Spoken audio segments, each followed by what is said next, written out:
सिंह दोतासरा जी कांग्रेस अध्यक्षा का और पूर्व कांग्रेस अध्यक्ष श्री राहुल गांधी जी का, दोनों का स्वागत करें।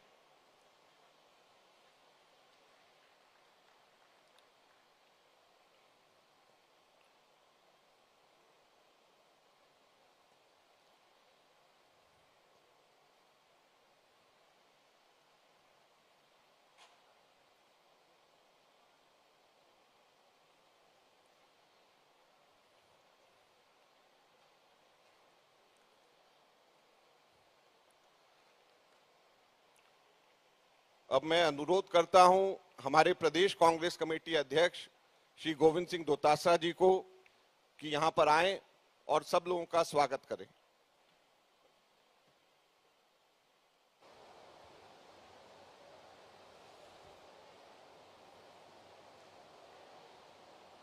भारतीय राष्ट्रीय कांग्रेस की आदरणीय अध्यक्षा श्रीमती सोनिया गांधी जी, पूर्व अध्यक्ष और हमारे नेता आदरणीय राहुल गांधी जी, आदरणीय प्रियंका गांधी जी,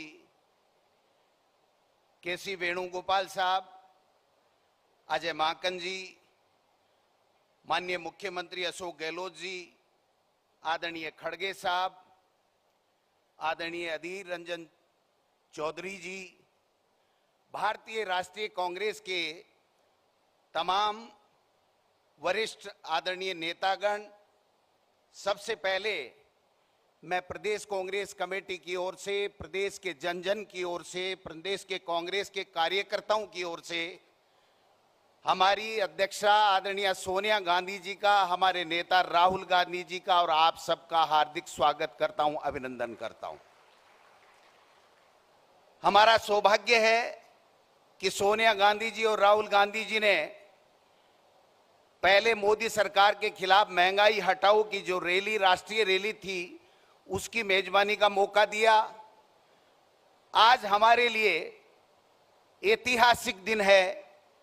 हम सबका सौभाग्य है कि राजस्थान में भारतीय राष्ट्रीय कांग्रेस का ये नव संकल्प शिविर आयोजन करने की अनुमति देकर के हमें अनुग्रहित किया है। मैं इनके लिए आदरणीय सोनिया गांधी जी का, राहुल गांधी जी का और तमाम कांग्रेस आला कमान का हार्दिक स्वागत करता हूं, धन्यवाद देना चाहता हूं।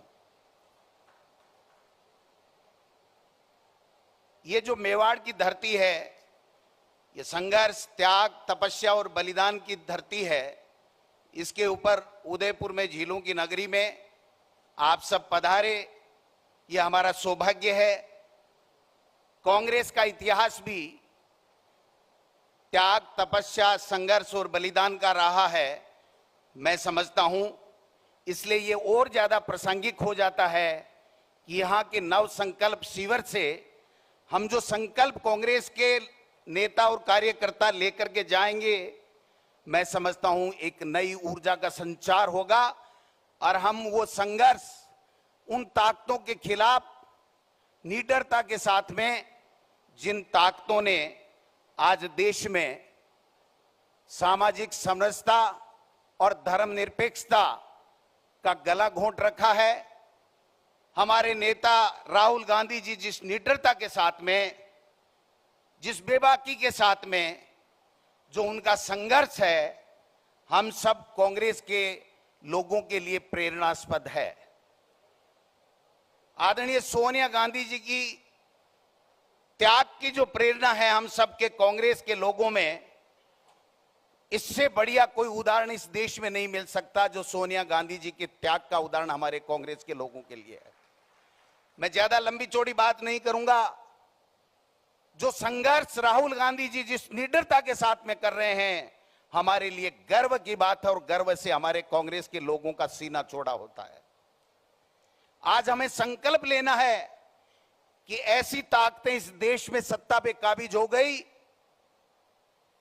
जो छद्म राष्ट्रवाद, संकीर्ण राष्ट्रवाद के आधार के ऊपर जो कांग्रेस का डीएनए था, सामाजिक समरसता और धर्मनिरपेक्षता, उसका गला घोंटने जा रही हैं। इस छद्म राष्ट्रवाद के आधार के ऊपर वो सामाजिक समरसता का जो ताना बाना कांग्रेस ने सैकड़ों सालों से बुन के रखा है, उस भाईचारे को समाप्त करने के ऊपर तुले हुए हैं। मैं कहना चाहता हूं कि राहुल गांधी जी जिस प्रकार से मोदी जी और मोदी जी की सरकार को घेरने का काम करते हैं, जब राहुल गांधी जी बोलते हैं तो कांग्रेस के तमाम कार्यकर्ताओं नेताओं को खून खौल उठता है कि हां, ये हमारा नेता है, जिस बेबाकी के साथ में, जिस निडरता के साथ में कहता है। मैं समझता हूं ये जो लोकतंत्र की हत्या करने के लिए जो धर्म के आधार के ऊपर बांटने वाला तेजाब हमारे राष्ट्र की बुनियाद के अंदर जो डाल रहे हैं, उनसे सावधान रहने की जरूरत है। एक नया संकल्प लेने की आवश्यकता है। मैं राहुल गांधी जी इतना ही कह सकता हूं, कांग्रेस पार्टी राजस्थान में सोनिया गांधी जी और आपके नेतृत्व में एकजुट है। 2023 में आपके आशीर्वाद से कांग्रेस की सरकार बनी। कांग्रेस के कार्यकर्ताओं का खून और पसीना इस राजस्थान की सरकार बनाने में आपके नेतृत्व में बहा था। मैं पुनः विश्वास दिलाना चाहता हूं इस मेवाड़ की धरती के ऊपर, राजस्थान की वीरों और संतों की भूमि के ऊपर, कि आपके नेतृत्व में हम ईंट से ईंट बजा देंगे, लेकिन इन फासिस्ट प्रवृत्ति के लोगों से न कभी झुकेंगे न कभी डरेंगे। हम उस कांग्रेस के सिपाही हैं जिसने हमेशा स्वाभिमान की लड़ी है। हम उस कांग्रेस के सिपाही हैं जिसने इंदिरा गांधी जी और राजीव गांधी जी का बलिदान इस देश को एक और अखंड रखने के लिए दिया है। मैं समझता हूं ये नया संकल्प हम सब के लिए, आज ये पूरी राष्ट्र की कांग्रेस एक है, आप सबके नेतृत्व में सोनिया गांधी जी और राहुल गांधी जी, हम सब संकल्प लेते हैं कि यहां से जो नया संचार इस कांग्रेस में होगा, ईंट से ईंट बजा देंगे। इन लोगों से चाहे कितना ईडी सीबीआई कर लें, डरने वाले नहीं है, घबराने वाले नहीं है। आपके नेतृत्व में 2024 में हम इस मोदी सरकार का सुपड़ा साफ करके रहेंगे और यूपीए सरकार का कब्जा करेंगे। बहुत बहुत धन्यवाद। कोई कमी रह गई हो तो माफ करना। हम नए नए लोग हैं, माननीय मुख्यमंत्री जी का आशीर्वाद और इनका अनुभव है जिसके कारण से हम सब ये संभव कर पाए हैं। इसलिए थोड़ा सा अगर कोई कमी रह गई हो तो मैं राजस्थानी में कहूं, माने माफ कर जो अगर कोई कमी रह गई है तो। बहुत बहुत धन्यवाद। जय हिंद, जय भारत। मैं अनुरोध करूंगा, रघुवीर मीना जी कांग्रेस कार्य कमेटी के सदस्य हैं, प्रियंका गांधी जी का रघुवीर मीना जी स्वागत करेंगे।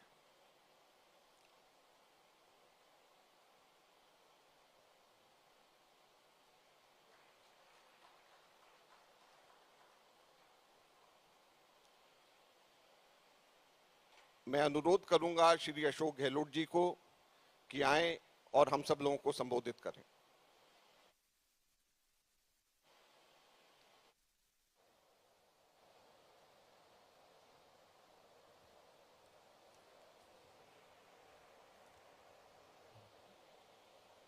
परम श्रद्धेय सोनिया गांधी जी, हमारे नेता आदरणीय राहुल गांधी जी, मल्लिकार्जुन खड़गे साहब, प्रियंका गांधी जी, अधीर रंजन चौधरी जी, हमारे प्रदेश के प्रभारी अजय माकन जी, वेणुगोपाल जी, छत्तीसगढ़ के मुख्यमंत्री भूपेश बघेल जी, प्रदेश कांग्रेस कमेटी का अध्यक्ष गोविंद दोतासा जी, यहाँ पधारे हुए तमाम CWC के माननीय सदस्यगण, पूर्व मुख्यमंत्रीगण, पूर्व केंद्रीय मंत्रीगण, पूर्व प्रदेश के अध्यक्षगण, रियासत के तमाम पदाधिकारीगण, सेबी लीडर्स, प्रदेश अध्यक्षगण, अग्रिम संगठनों के तमाम हमारे साथीगण, मेरे प्यारे युवा साथियों, भाइयों और बहनों, नौजवान साथियों, मैं सबसे पहले आप सबका अपनी ओर से, प्रदेश वासियों की ओर से हार्दिक स्वागत करता हूँ। जैसा अध्यक्ष जी ने कहा, हमारे लिए सौभाग्य की बात है कि सोनिया गांधी जी ने और राहुल जी ने इस शिविर का स्थान चुना, राजस्थान उदयपुर। मैं समझ सकता हूँ कि आप सबका आना हमारे लिए सौभाग्य की बात है। जो चेहरे नज़र आ रहे हैं, नए पुराने, उससे हम सब गौरव का अनुभव कर रहे हैं। एक नई शुरुआत देश की राजनीति में होने जा रही है। ऐसे वक्त में जब कोई नहीं जानता कि देश किस दिशा में जा रहा है और किस दिशा में जाएगा, जहाँ संविधान की धज्जियाँ उड़ रही हो, लोकतंत्र खतरे में हो, जुडिशरी दबाव में हो, सीबीआई इनकम टैक्स ईडी का दुरुपयोग हो रहा हो, क्या नहीं हो रहा है, कोई सुनने वाला नहीं, कोई समझने वाला नहीं, किसी को आवाम से भय भी नहीं है।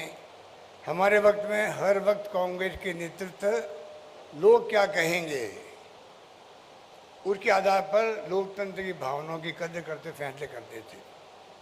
कई मुख्यमंत्री होंगे, कई केंद्रीय मंत्री के इस्तीफे हो गए। इनके लिए कोई मायने नहीं रखता है लोकतंत्र। कुछ भी आरोप लगा दीजिए, कितनी संघर्ष कर रही जनता, इनको परवाह नहीं है। ऐसे फासिस्टी लोग धर्म के नाम पे काबिल हो गए देश के अंदर, जो आसान काम है। विचारधारा की लड़ाई अलग है, पर धर्म जाति ऐसी चीज है कि आप भड़का सकते हो, दंगे भी, हिंसा कर सकते हो रहा है देश के अंदर। राजस्थान तो टारगेट नंबर 1 अब जहाँ जहाँ चुनाव आते हैं वहाँ वहाँ ये टारगेट बना लेते हैं। दंगों का, सीबीआई, इनकम टैक्स, ईडी के छापों का आप देख रहे हो। इनके लोग दूध के धुले हुए हैं, कहीं छापा नहीं पड़ेगा इनकम टैक्स का, ईडी का, सीबीआई का। कितने लोग जेलों में बंद है कोई सोच नहीं सकता, हमें मालूम ही नहीं है। जिग्नेश मेवानी एक एमएलए 2500 किलोमीटर ले आ करके उनको आप कैद कर दो, बेल हो तो वापस उसके ऊपर आरोप लगा के वापस जेल भेज दो। ये अपना में उदाहरण है एक। बाकी ऐसी घटना कितनी हो रही है साहित्यकारों के ऊपर, पत्रकारों पर, लेखकों पर, कोई सोच नहीं सकता है। आर्टिकल लिखते लिखते थक गए हैं कई साहित्यकार, लेखक। तो ये हालात बन गए। तनाव का माहौल है, हिंसा का माहौल है देश के अंदर। सोनिया गांधी जी सहित 13 विपक्षी पार्टियों ने अपील करी प्रधानमंत्री से, आप प्रधानमंत्री हो, देश में तनाव है, अशांति का माहौल है, आप अपील कीजिए शांति की। वो नैतिक साथ नहीं जुटा पा रहे हैं। नैतिक साथ है ही नहीं तो क्या जुटाएंगे।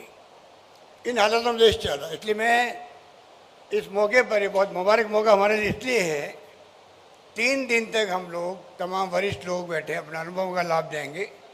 नौजवान पीढ़ी के लोग आए हैं, वो अपने फ्यूचर को देख करके कांग्रेस की नीतियाँ, उसके कार्यक्रमों के सिद्धांत जो महात्मा गांधी, पंडित नेहरू, सरदार पटेल, मौलाना अबुल कलाम आज़ाद के वक्त के हैं, अमेरिका के वक्त का संविधान है, दुनिया लोहा मानती है। आज देश कहाँ के कहाँ पहुँच गया आज़ादी के बाद में 70 साल के अंदर। इनको शर्म ही नहीं आती कहते हुए कांग्रेस ने 70 साल में क्या किया।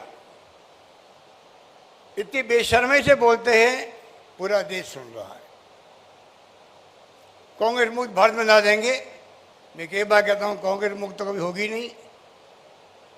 कांग्रेस का इतिहास, उसके कार्यक्रमों के सिद्धांत देश के डीएनए की तरह है। सोनिया गांधी के नेतृत्व में जिस रूप में हमने देखा है यूपीए गवर्नमेंट को, ऐतिहासिक फैसले किए उन्होंने भी।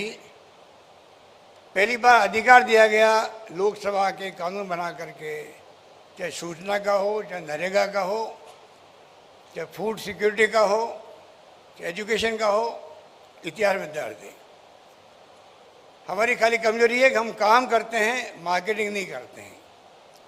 और ये इतने झूठे फरेबी लोग हैं, काम कुछ नहीं करते हैं। कभी गुजरात मॉडल की बात कर लेते हैं। ये आरएसएस और बीजेपी के जो फासिस्ट तत्व हैं, इनका काम यही है। इसलिए मैं लंबी बात नहीं करता हुआ, मैं मुबारक मौके पर सोनिया जी का, राहुल जी का, आप सबका मैं हार्दिक स्वागत करता हूँ। मुझे उम्मीद है कि 3 दिन तक गहराई के साथ में, काफ़ी टाइम दिया गया डिस्कशन का, हम बैठेंगे, बातचीत करेंगे और जो फैसले होंगे वो हम सब के लिए एक नए संकल्प के साथ में हम आगे बढ़ेंगे और तमाम कार्यकर्ताओं तक बात पहुंचाएंगे, तमाम देश की जनता तक, जनमानस तक हमारी भावना क्या है, वो पहुंचाने में लोग कामयाब होंगे। यही बात करता मैं अपनी बात समाप्त करता हूं। धन्यवाद। जय हिंद। धन्यवाद।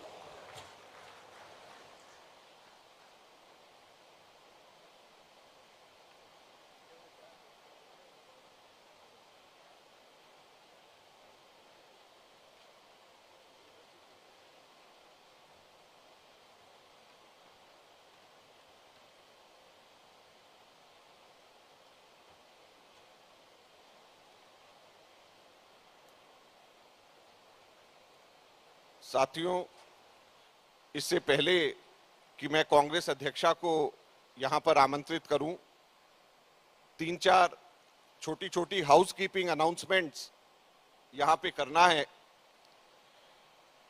एक तो जैसे मैंने शुरू में कहा कि 3 बजे और आप लोगों को जो कार्यक्रम भी बांटा गया है, 3 बजे यहां से हम लोगों के सब्जेक्ट स्पेसिफिक मीटिंग शुरू हो जाएंगी।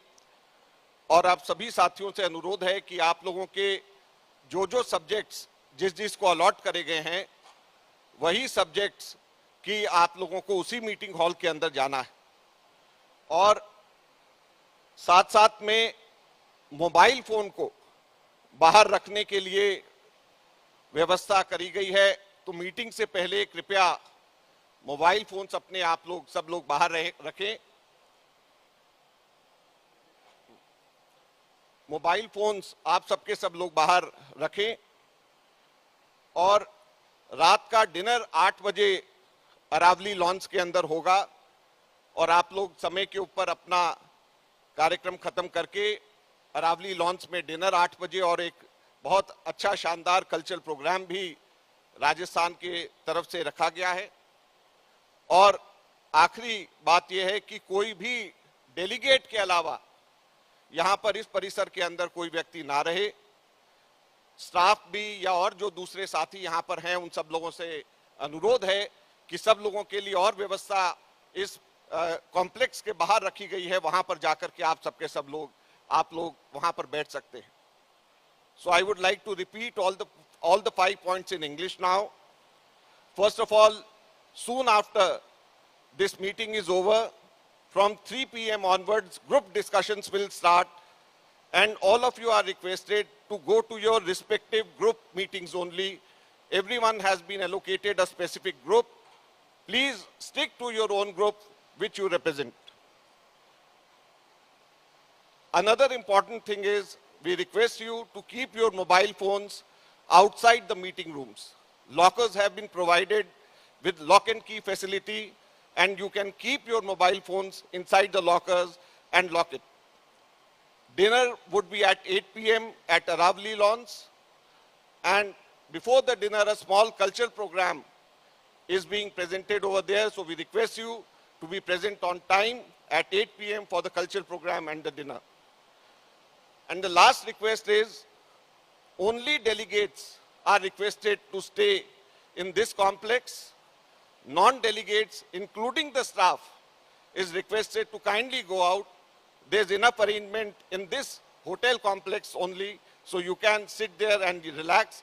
This entire place is only for the delegates. तो मैं अब अनुरोध करना चाहूंगा हमारे कांग्रेस की अध्यक्षा को कि वो आए, हमें संबोधित करें और इस ऐतिहासिक नव संकल्प शिविर में हम लोगों को मार्गदर्शन दें।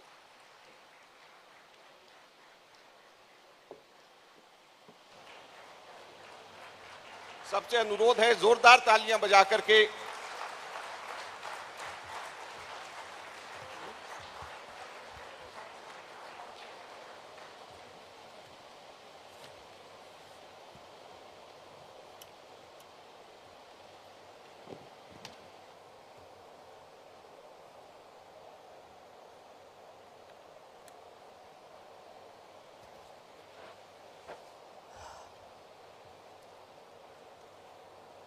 members of the CWC, Ashok Gehlot ji, Govind Singh Dotasara ji, friends and colleagues who have come from different parts of the country, I would like to add my welcome to you too. इसको थोड़ा पीछे करना।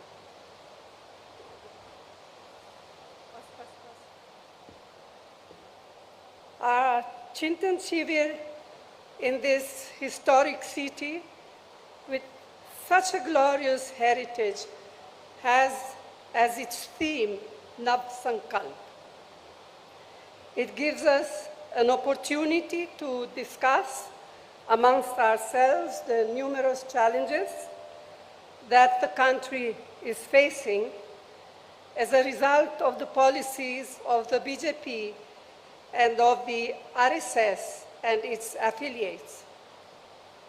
It is also an occasion to deliberate on the many tasks ahead of us. So it is both a Chintan about national issues and a meaningful Atma Chintan about our party organization. I am well aware that many of our colleagues wanted to be here with us, but we had to limit participation for a variety of reasons. But I'm sure they will understand. And not being here does not in any way devalue the role they are playing in our organization. Friends, by now it has become abundantly and most painfully clear what Prime Minister Modi and his colleagues really mean by their frequently repeated slogan, maximum governance, minimum government. It means keeping the country in a state of permanent polarization, compelling people to live in a constant state of fear and insecurity. It means viciously targeting, victimizing, and often brutalizing minorities who are an integral part of our society and are equal citizens of our republic. It means using our society's age-old pluralities to divide us and subverting the carefully nurtured idea of unity in diversity. It means threatening and intimidating political opponents, maligning their reputation, jailing them on flimsy pretext, misusing investigative agencies against them. It means eroding the independence and professionalism of all institutions of democracy.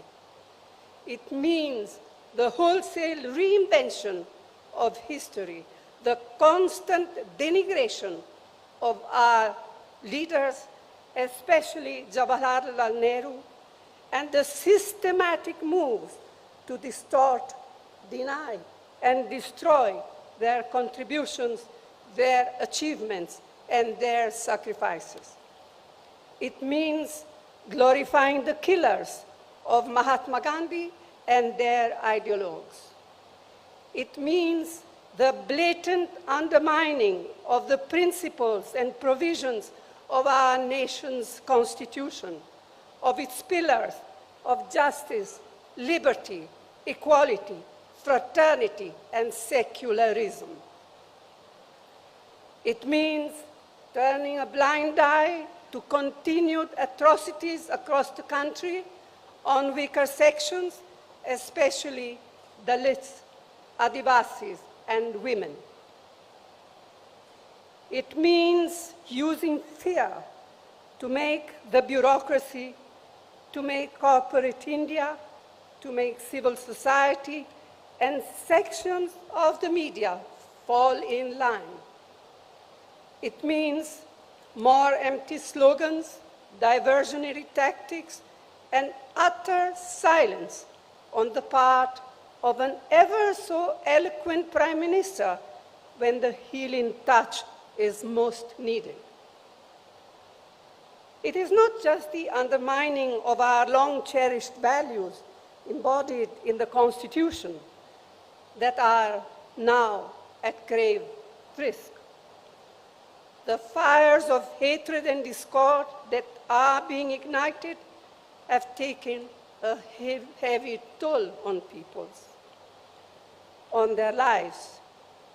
This is having serious social consequences, much more serious than we can even imagine.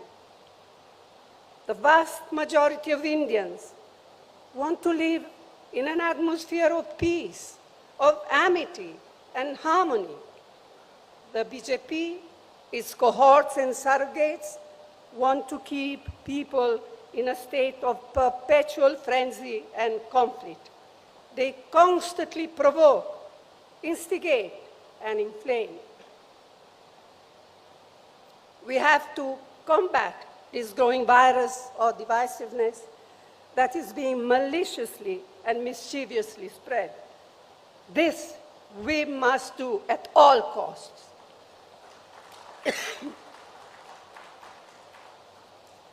It is imperative to sustain high economic growth, to provide adequate employment opportunities for the youth.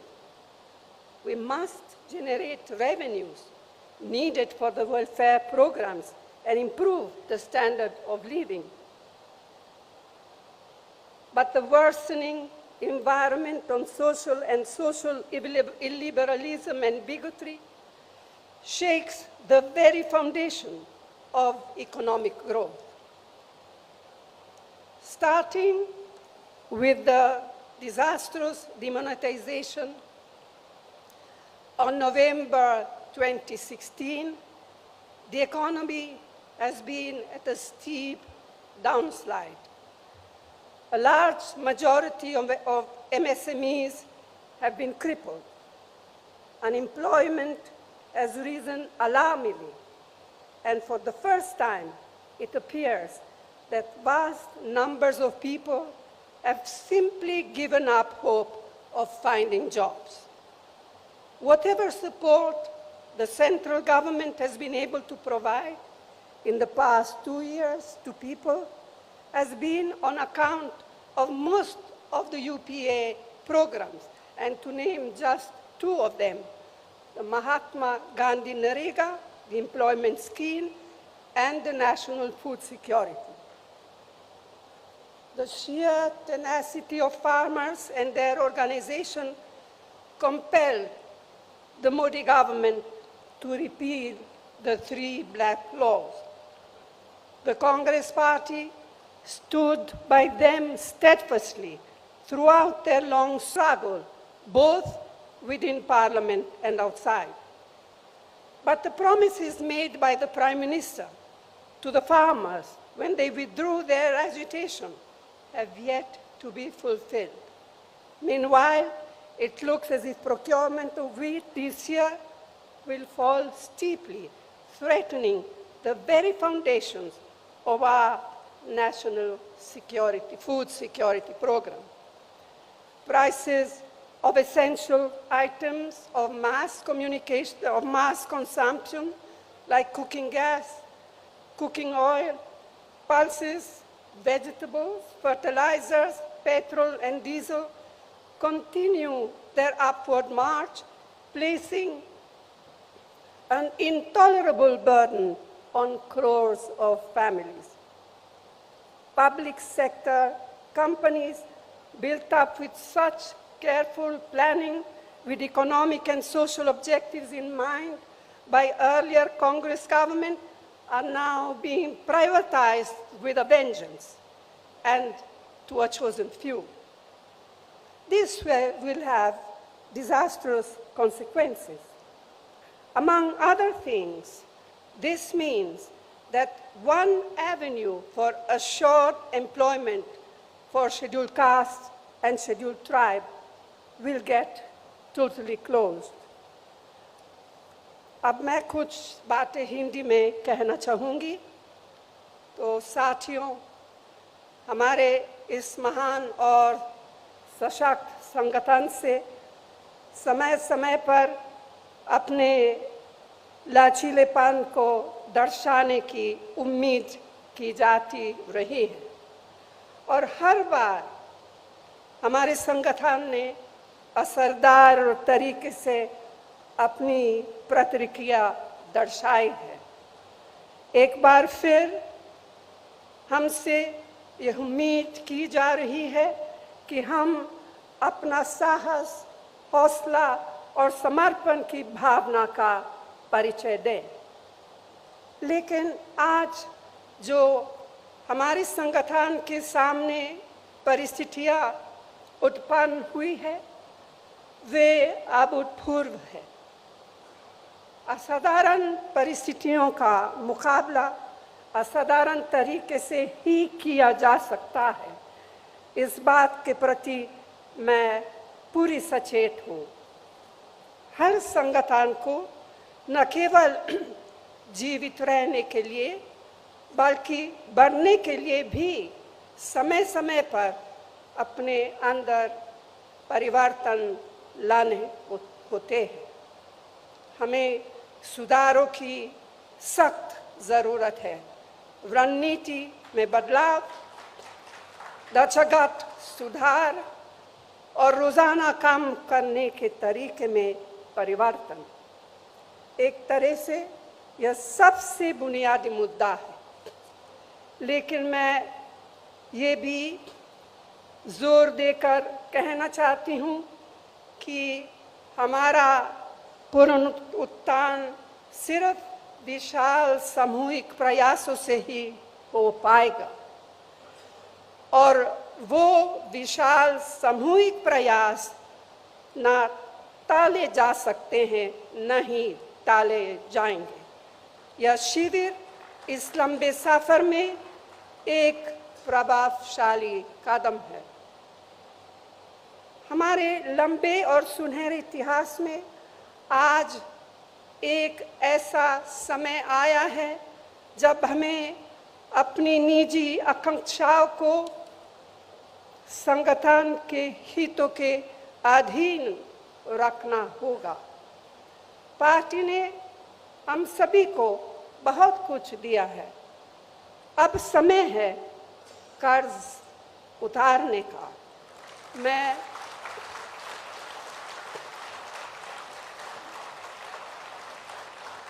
समझती हूँ इससे आवश्यक और कुछ नहीं। तो साथियों, मैं आप सबसे आग्रह करती हूँ कि अपने विचार खोलकर रखें,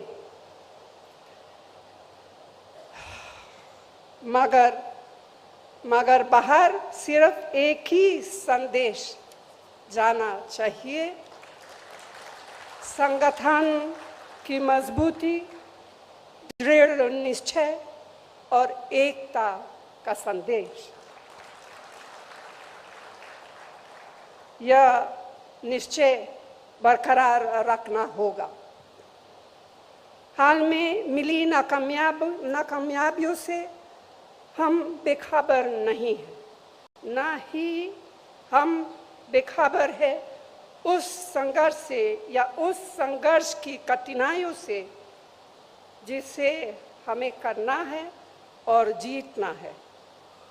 लोगों की हमसे जो उम्मीदें हैं उनसे हम अनजान नहीं हैं।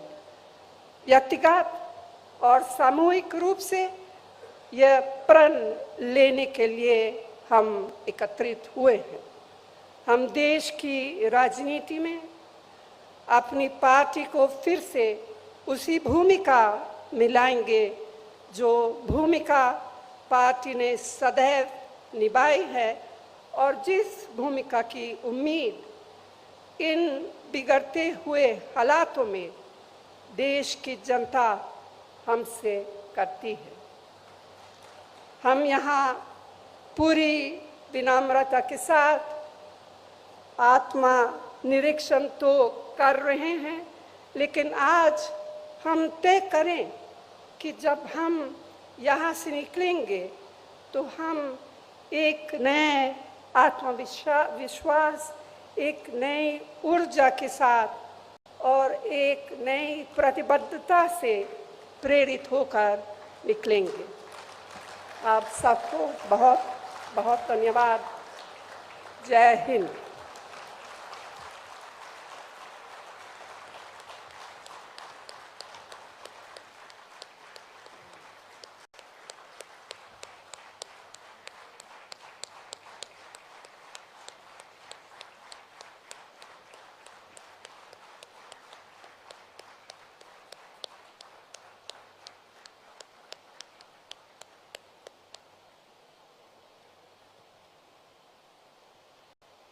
कांग्रेस अध्यक्षा के इस प्रेरणादायक उद्बोधन और मार्गदर्शन के लिए हम सब लोग इनका धन्यवाद करते हैं और हम लोगों को पूरी आशा है कि इस नव संकल्प शिविर से ही हम लोगों का आगे का रास्ता शुरू होगा। मैं अब आप सब लोगों से अनुरोध करता हूं कि कृपया अपने अपने सब्जेक्ट मैटर के रूम्स में आप सबके सब लोग प्रस्थान करें और वहां पर हम लोगों का चिंतन अब शुरू होगा। धन्यवाद।